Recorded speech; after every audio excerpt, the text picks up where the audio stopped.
మీకు ఈ వీడియో నచ్చినట్లయితే వీడియో క్లిక్ చేసి ఛానల్ని సబ్స్క్రైబ్ చేసుకోండి. ఇక కృష్ణప్రసాద్ దగ్గరికి భూమి అర్జెంటుగా మామయ్య నేను ఆయనతో మాట్లాడాలి, ఒకసారి ఫోన్ ఇవ్వండి అని భూమి అడుగుతూ ఉంటుంది. చూడమ్మా, నా ఫోన్ నుంచి నువ్వు వాడికి చేస్తే వాడు ఫోన్ లిఫ్ట్ చేయడు, ఉండు ఒక పని చేస్తాను అని అక్కడే మీరా ఉంటుంది. మీరా, ఒకసారి నీ ఫోన్ ఇవ్వు, నాది ఛార్జింగ్ అయిపోయింది, నీ ఫోన్ నుంచి మాట్లాడాలి అని కృష్ణప్రసాద్ అడుగుతూ ఉంటాడు.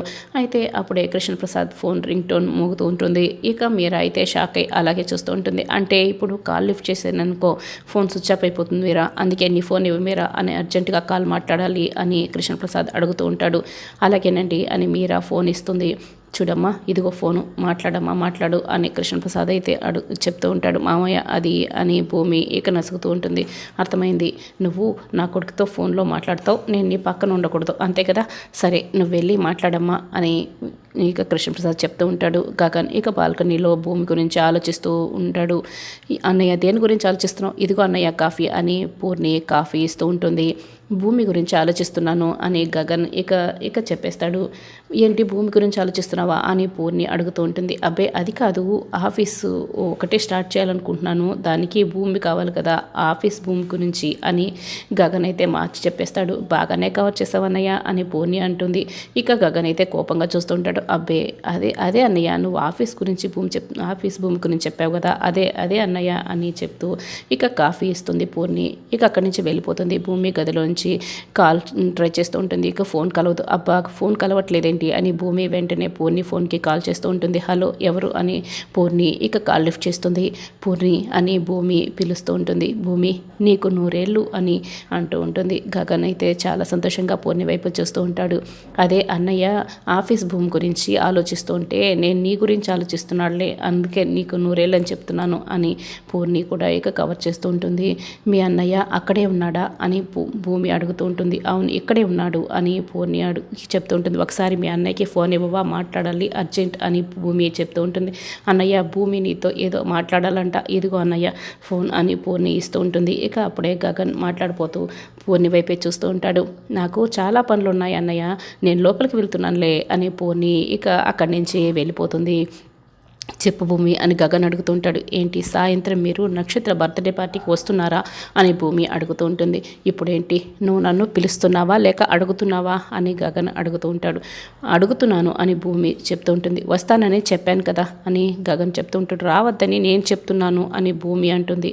నువ్వు రావద్దని చెప్తే నేను రాకూడదా, నేనైతే వస్తానని చెప్తున్నాను అని గగన్ అంటూ ఉంటాడు. మీరు వస్తే కొంపలు అంటుకుంటాయి, ఎక్కడ రావద్దు అని భూమి అంటుంది. అయితే నీళ్ళ ట్యాంకర్తో వస్తానులే అని గగన్ చెప్తూ ఉంటాడు. ఏంటి జోక్ వేస్తున్నారా, రాకండి అని భూమి చెప్తూ ఉంటుంది. అయితే ఫోన్లోనే నువ్వు చెప్పాల్సింది చెప్పేస్తావా అని గగన్ అడుగుతూ ఉంటాడు. ఏమని అంటే భూమి అడుగుతూ ఉంటుంది. ఐ లవ్ యూ చెప్తావా లేదా అని గగన్ అడుగుతూ ఉంటాడు. నేను చెప్పలేను, మీరు వచ్చినా చెప్పను అని భూమి అంటూ ఉంటుంది. అయితే చెప్పదులే అని గగన్ అంటూ ఉంటాడు. అయితే రారుగా అని భూమి అడుగుతూ ఉంటుంది.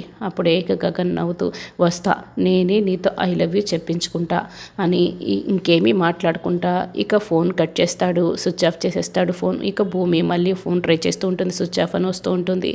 ఇక బాగా కంగారు పడుతూ ఉంటుంది. గగన్ మాత్రం అయితే చాలా సంతోషంగా నవ్వుకుంటూ ఉంటాడు.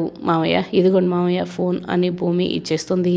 ఏంటమ్మా సీక్రెట్లన్నీ మాట్లాడేసావా అని కృష్ణప్రసాద్ అడుగుతూ ఉంటాడు. లేదు మామయ్య, చాలా టెన్షన్ పడుతున్నాను అని భూమి ఇక పక్కకు వచ్చేస్తుంది. ఇక కృష్ణప్రసాద్ కూడా ఇక గార్డెన్లో ఉన్న భూమి దగ్గరికి వస్తాడు. ఏంటమ్మా ఎందుకమ్మా కంగారు పడుతున్నావు అని అడుగుతూ ఉంటాడు. నక్షత్ర ఆయన్నే ప్రేమిస్తుందంట మామయ్య, ఇప్పుడు గగన్ గారు సాయంత్రం నక్షత్ర బర్త్డే పార్టీకి కూడా వస్తున్నాడు అని భూమి అంటుంది. ఒకవేళ నక్షత్ర ప్రేమించిన గగన్ అయితే నక్షత్రని ప్రేమించడు కదా, ఇంకెందుకమ్మా నువ్వు టెన్షన్ పడుతున్నావు అని కృష్ణప్రసాద్ అడుగుతూ ఉంటాడు. అది కదా మామయ్య, పగలు ప్రతీకారాలతో ఈ 2 కుటుంబాలు రగిలిపోతున్నాయి.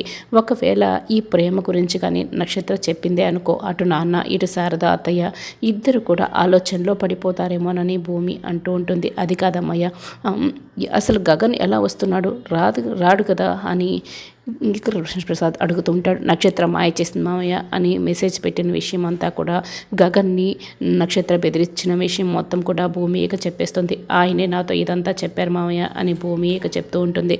ఎంతైనా నక్షత్ర అపూర్వ కూతురు కదా, అందుకే తెలివితేటలు మించిపోయింది.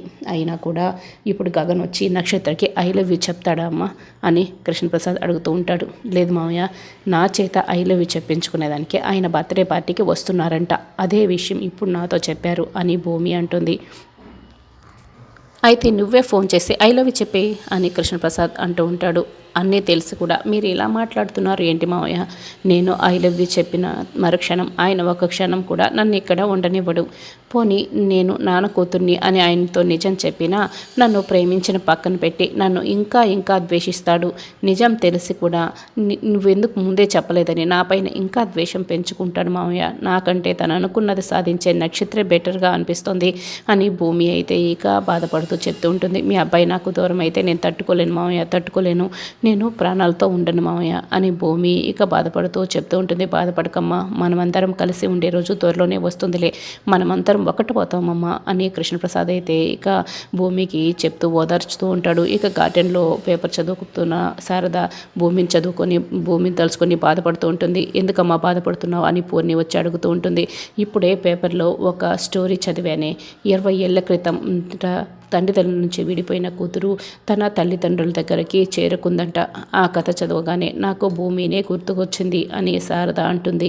రాత్రి కదమ్మా నువ్వు అన్నయ్య భూమిని కలిసి వచ్చారు, అప్పుడే 20 ఏళ్ళు అయిపోయిందా అని పూర్ణి అడుగుతూ ఉంటుంది. ఏంటే నీకు జోక్గా ఉందా అని శారద అడుగుతూ ఉంటుంది. లేకపోతే ఏంటమ్మా, రాత్రి భూమిని కలిసిన వాళ్ళు అట్నుంచటే భూమిని ఇంటికి తీసుకొచ్చే ఉంటే ఇప్పుడు భూమి ఇక్కడే ఉండేది కదా అని పూర్ణి అడుగుతూ ఉంటుంది. తన కన్న వాళ్ళు ఎవరో తెలుసుకునేంత వరకు అక్కడ ఉంటానని చెప్పింది కదా అని శారద చెప్తూ ఉంటుంది. తల్లిదండ్రులు ఎవరో తెలుసుకునే వరకు శరత్చంద్ర ఇంటిలో, తెలుసుకున్న తర్వాత తల్లిదండ్రులతో ఉంటుంది, ఇక మన ఇంట్లో ఎప్పుడు ఉంటుంది అని పూర్ణి అంటూ ఉంటుంది. అమ్మా నాన్నలను ఎవరో తెలుసుకున్న తర్వాత తల్లిదండ్రులతో కలిపేసి భూమిని కూడా మన ఇంటికి తెచ్చేసుకుందాం అని శారద చెప్తూ ఉంటుంది. అదేదో కోడల్ని తెచ్చేసుకున్నంత ఈజీగా చెప్తున్నావేంటమ్మా అని పూర్ణి అడుగుతూ ఉంటుంది. అసలు భూమినే ఈ ఇంటి కోడలైతే ఎంత బాగుంటుందో అని శారద చెప్తూ ఉంటుంది. ఏంటి అని పూర్ణి అయితే షాక్ అయ్యి అడుగుతూ ఉంటుంది. అది అని శారద ఇక నసుకుతూ ఉంటుంది. అమ్మ, నువ్వు కవర్ చేసుకోవాలని ప్రయత్నించకు, నీకు అసలే కన్నింగ్ మెంటాలిటీ అస్సలు లేదు, నాకు అర్థమైందిలే, భూమిని కోడలుగా చేసుకోవాలని నువ్వు ఆశపడుతున్నావు అని పూర్ణి చెప్తూ ఉంటుంది. నాకు అనిపిస్తుంది, కానీ నాకు అనిపిస్తే సరిపోదు కదా అని శారద అంటుంది. అమ్మ నువ్వు సిగ్గుపడకమ్మా, నీకు అస్సలు సెట్ అవ్వదు అని పూర్ణి అయితే జోక్ వేస్తుంటుంది. పోవే నువ్వు నీ జోకులు అని శారద చెప్తూ ఉంటుంది. సరేనమ్మా, భూమిని నువ్వు కోడలుగా చేసుకోవాలనుకుంటున్నావు, అన్నయ్యకి తెలుసా అని పూర్ణి అడుగుతూ ఉంటుంది. భూమి మనసులో ఏముందో తెలుసుకోకుండా ఎలా మాట్లాడతాను అని శారద అంటుంది. పోనీ భూమికి చెప్పావా అని శారదని పూర్ణి అడుగుతూ ఉంటుంది. అన్నయ్య మనసులో ఏముందో తెలుసుకోకుండా భూమితో ఎలా చెప్తాను అని శారద చెప్తూ ఉంటుంది. అమ్మ, నువ్వు అటు తెలుసుకొని ఇటు తెలుసుకొని ఏదేదో మాట్లాడకు, డైరెక్ట్గా భూమితో మాట్లాడితే సరిపోతుంది, పోనివ్వు అని శారద ఫోన్ లాక్కొని ఇక చరణ్కి కాల్ చేస్తుంది. అయ్యో, నేనేదో కళల్లో విహరిస్తూ ఉంటే ఇప్పుడు ఈ మహారాణి కాల్ చేస్తుందేంటి? చెప్పండి మహారాణి, చిత్తం అని అంటూ ఉంటాడు. ఒరే పౌరాణికం అని పూర్ణి చెప్తూ ఉంటుంది. నువ్వు పెట్టిన నామధేయం చాలా బాగుంది, ధన్యోస్మి అని అంటాడు. రే, నువ్వు అర్జెంటుగా భూమికి ఫోన్ ఇచ్చి పక్కకు వెళ్ళిపో అని పూర్ణి అంటుంది. చిత్తం అని భూమి సోదరి మహారాణి గారు కాల్ చేశారు అని ఫోన్ ఇస్తాడు. ఇంకా వాడు అక్కడే ఉన్నాడా అని పూర్ణి భూమిని అడుగుతూ ఉంటుంది. ఉన్నాడు అని భూమి అంటుంది. వెళ్తున్నాను అని చరణ్ వెళ్ళిపోయాడు అని భూమి చెప్తుంది. ఇదిగో అమ్మ మాట్లాడుతుందంట అని శారదకి ఇక ఫోన్ ఇస్తుంది. శారద అయితే అసలు విషయం చెప్పకుండా ఎలా ఉన్నావు, ట్యాబ్లెట్లు వేసుకున్నావా, టైంకి తింటున్నావా అని అడుగుతూ ఉంటుంది. అమ్మ చెప్పటం లేదు అని పూర్ణి ఫోన్ లాక్కుంటుంది. చూడు, అమ్మ మాట్లాడడానికి కొంచెం టెన్షన్ పడుతోంది, మొహమాట పడుతుంది కూడా, నేను స్ట్రైట్గా చెప్పేస్తాను. అమ్మ నిన్ను ఈ ఇంటి కోడలుగా తెచ్చేసుకుందాం అనుకుంటుందట, మరి మా ఇంటి కోడలుగా వస్తావా అని పూర్ణి అడిగేస్తుంది. ఏంటి అని భూమి మళ్ళీ అడగడంతో మా గగనన్నయ్యతో నీ పెళ్ళి జరిపించి నేను ఈ ఇంటి కోడలుగా అమ్మ తెచ్చేసుకోవాలనుకుంటుంది. ఈ విషయమే నీతో మాట్లాడాలనుకుంది. ఇదిగో అమ్మ ఇప్పుడు చెప్పు అని పూర్ణి అయితే అయితే ఫోన్ ఇస్తుంది. అమ్మ భూమి, పూర్ణి చాలా ధైర్యంగా చెప్పేసింది. నేను కూడా అదే మాట్లాడాలనుకున్నాను, నీ అభిప్రాయం ఏంటమ్మా అని శారద అడుగుతూ ఉంటుంది. భూమి అయితే ఇక బాగా సంతోషపడుతుంది. ఇంకా శరత్ చంద్ర మాటల్ని గుర్తు తెచ్చుకుంటుంది. ఏమీ సమాధానం చెప్పడు. భూమి, నీ అభిప్రాయం ఏంటమ్మా అని శారద అడుగుతూ ఉంటుంది. ఆంటీ, సిగ్నల్ సరిగా లేవు, నేను సరిగ్గా వినలేదు ఆంటీ అని భూమి అయితే ఫోన్ కట్ చేస్తుంది. భూమి ఏం సమాధానం చెప్పలేదు, ఫోన్ పెట్టేసింది అని శారద అంటుంది. ఏంటి సంగతి, ఏం మాట్లాడుకుంటున్నారు అని గగన్ అక్కడికి వస్తాడు. నువ్వేంటన్నయ్యా, ఏంటి సంగతి, ఎలా రెడీ అయ్యావు అని పూర్ణి అడుగుతూ ఉంటుంది. అప్పుడే ఇక గగన్ పూర్ణి చెవిని మెలిపెట్టి తిప్పేస్తూ ఉంటాడు. అడిగిన దానికి తిన్నగా సమాధానం చెప్పడం నేర్చుకో పూరి అని చెప్తూ ఉంటాడు. ఇందాక అమ్మ భూమికి ఫోన్ చేసి నిన్ను ఈ ఇంటికి కోడలుగా తెచ్చేసుకుంటున్నాం, నీకు ఇష్టమేనా అని అడిగింది అని పూర్ణి చెప్తుంది. అలా ఎలా అడుగుతారు అని గగన్ అంటూ ఉంటాడు. నోటుతో అడిగాము అని పూర్ణి చెప్తుంది. సెటైర్లు వేయకండి. సరే, భూమి ఏం సమాధానం చెప్పింది అని గగన్ అడుగుతూ ఉంటాడు. ఏమోరా, ఏమీ చెప్పలేదు అని శారద అంటూ ఉంటుంది. మీకు కూడా అదే సమాధానం చెప్పిందా అని గగన్ అడుగుతూ ఉంటాడు. పూర్ణి శారద ఇద్దరు అయితే గగన్ వైపే షాక్ అయి చూస్తూ ఉంటారు. గగన్ అయితే బాగా కంగారు పడుతూ ఉంటాడు.